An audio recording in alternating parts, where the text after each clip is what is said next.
sociedade, mesmo quando existem fenômenos importantes de descontinuidade, de ruptura, de exclusão social, o contraste entre a cultura da minoria e a cultura do povo é jamais absoluto. A grande tradição, a dos grandes escritores, pensadores e artistas é verdadeiramente um patrimônio comum, que a moderna educação tem por tarefa difundir, tornar acessível tão amplamente quanto possível. Quanto à cultura medíocre, pré-fabricada dos negocistas desenraizados e difundida em grande escala pelos meios de comunicação, ela nada tem de popular. E ela some, desaparece rapidamente, né? 2, 3 meses o troço some, né? E Raimundo então propunha um currículo comum. Os conteúdos do ensino são o produto de uma seleção efetuada no seio da cultura e a educação tem por função e finalidades fundamentais uma socialização global, formar os membros de um grupo em função de um tipo dominante de personalidade e de modelo cultural, a especialização, que visa conferir ao indivíduo tal ou qual competência em vista de tal ou qual papel profissional ou social, e a educação geral, conjunto de conhecimentos e de atitudes que se julgam próprios do homem instruído numa civilização determinada. Williams defende estabelecimentos secundários universalizados com acesso ao mesmo currículo, o currículo comum, que repousa sobre os mesmos conteúdos culturais fundamentais que podem ser reagrupados em 5 grandes categorias. Primeira categoria, a prática profunda da língua materna e da linguagem matemática. Segunda, o conhecimento do homem e do seu meio de maneira integrada, não separada em disciplinas diferentes, ciências, história, geografia, etc. Terceiro, o estudo histórico e crítico da literatura e das artes. Então, estudar história junto com literatura e artes. Quarto, a aprendizagem dos métodos de documentação e informação, bem como a iniciação aos procedimentos da vida democrática. A nossa escola não trabalha isso. Quinto, a iniciação a pelo menos uma cultura estrangeira, aprendida através da língua, da história, da geografia, instituições das artes. Nós tentamos fazer isso. Mal e porcamente, porque a aula de inglês é em português. O aluno não aprende inglês na nossa escola. Como não aprende geografia, não aprende história, porque a aula de geografia e história não é em geografiês e nem em historiês. E nem a de matemática é matematiquês. E a de português, que é em português, todo mundo também tem dificuldade de aprender. Tem algo sério na nossa escola para ser discutido. Aqui eu já estou indo para além de Raymond Williams, de Furcan. São as novas discussões hoje de uma educação matemática, uma educação histórica, uma educação na língua materna, uma educação em inglês diferente, tá?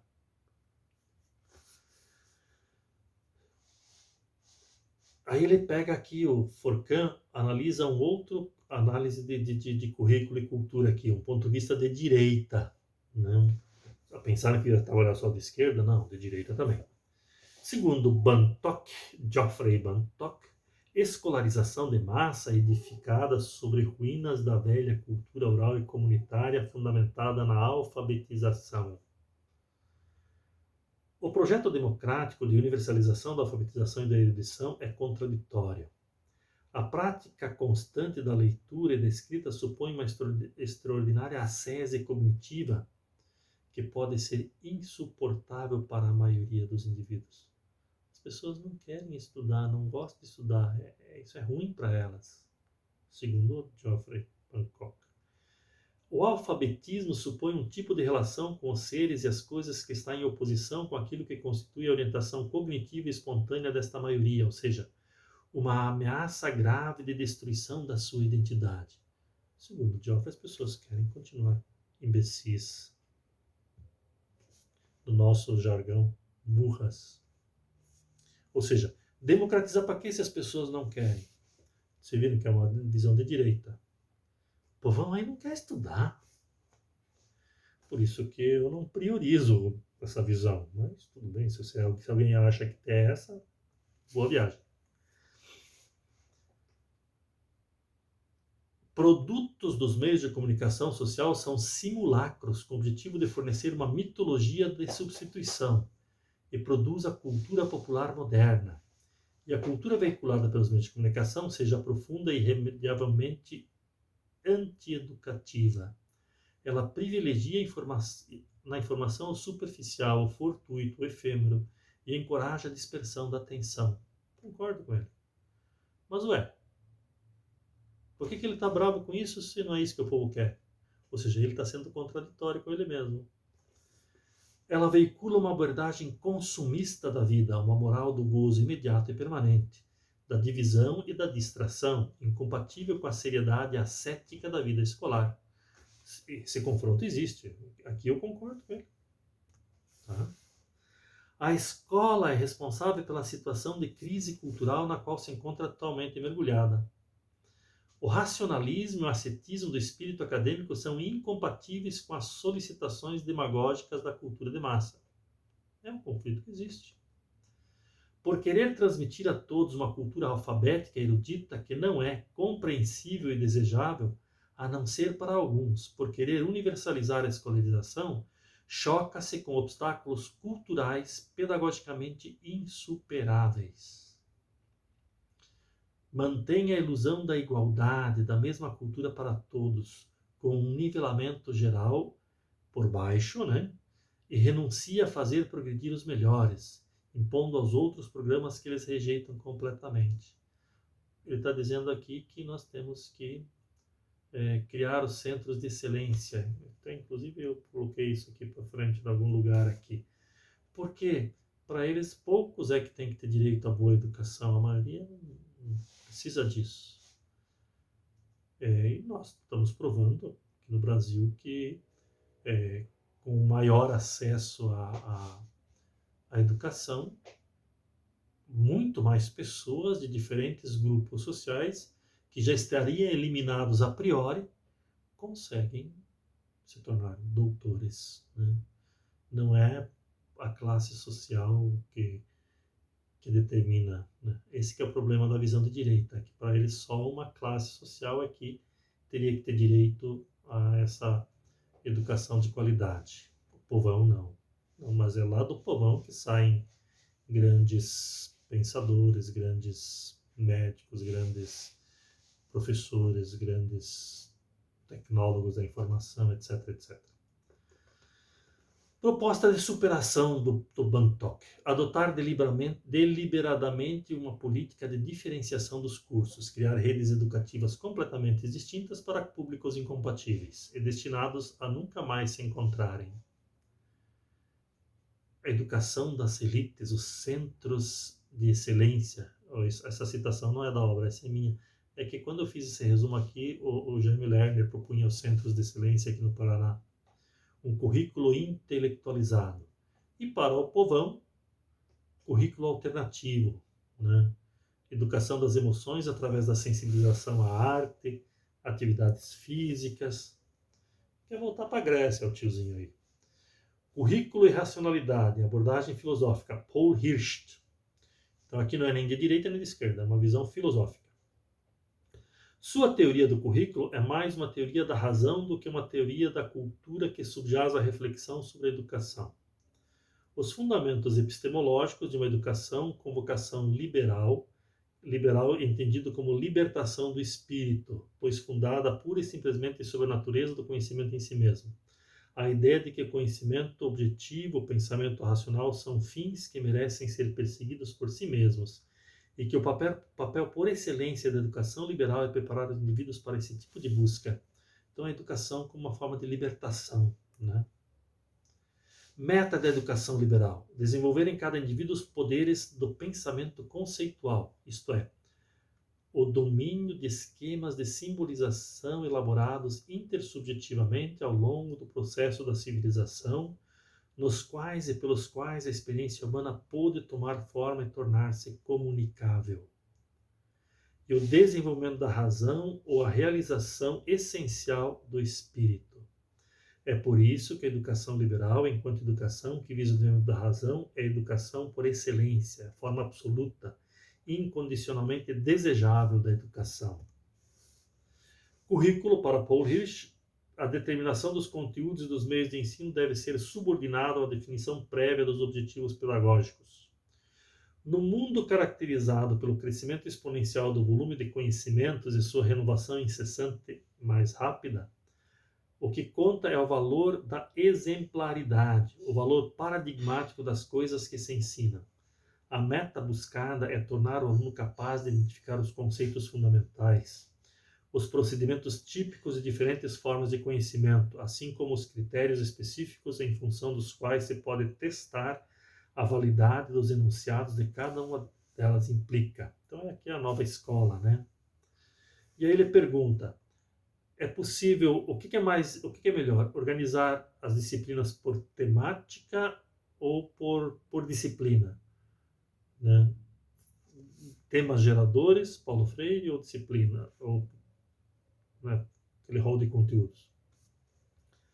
Segundo ele, todo ensino liberal deve ser disciplinar em suas finalidades. Ele deve ter como objetivo que os alunos adquiram uma familiaridade com as grandes formas de conhecimento. Mas isso não significa que ele deve ser disciplinar em suas modalidades, na sua estruturação e na execução de seus conteúdos. Então ele aqui aceita que seja transdisciplinar, que seja já na perspectiva temática, né? A organização das matérias no cronograma não deve refletir a divisão entre as 7 formas de conhecimento, e as fronteiras entre estas matérias podem se enfraquecer ou se apagar, sem que isso signifique o enfraquecimento ou uma eliminação dos objetivos fundamentais de formação intelectual. Uma estruturação do ensino por assuntos temáticos pode convir melhor aos alunos menos dotados do que uma estruturação com base disciplinar.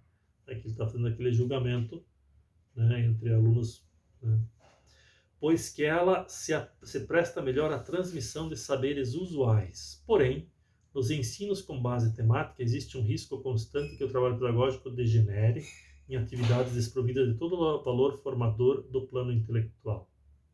Nós vamos ter uma aula aqui lá no final do curso, desse semestre, onde eu vou trazer o Pacheco, da Escola da Ponte. Ele arrebenta com isso aqui.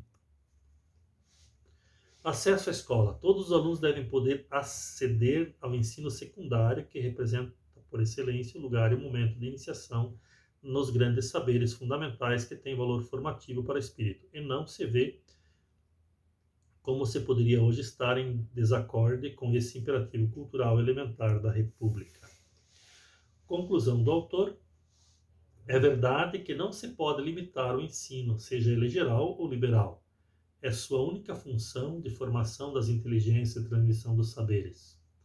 Mas também é verdade que é a função que ele está mais apto a preencher.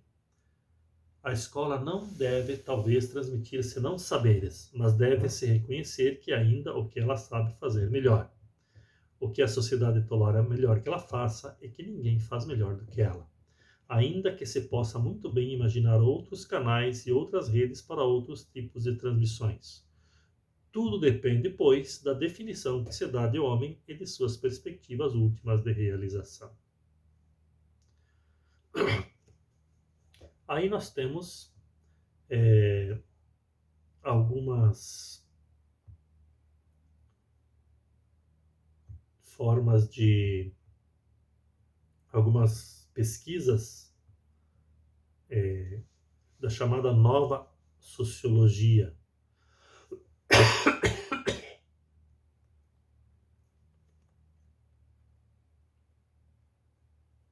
A nova sociologia, sociologia da educação, né?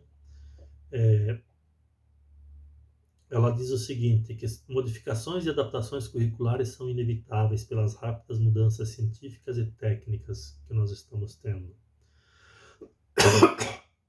Mas Franz Musgrove, que é um sociólogo inglês, ele diz que existe uma resistência muito grande à mudança.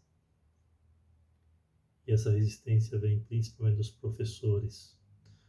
No interior da escola e da comunidade social, as matérias são comunidades sociais entre as quais existem relações de competição e de cooperação, que definem e defendem as fronteiras, exigem fidelidade da parte de seus membros e conferem-lhes um sentimento de identidade. Aquele negócio, cada disciplina, né? Trata-se de burocracias hierarquicamente organizadas, fixando as condições de antiguidade. O professor mais antigo é que manda mais, né? Escolhe a turma primeiro, etc.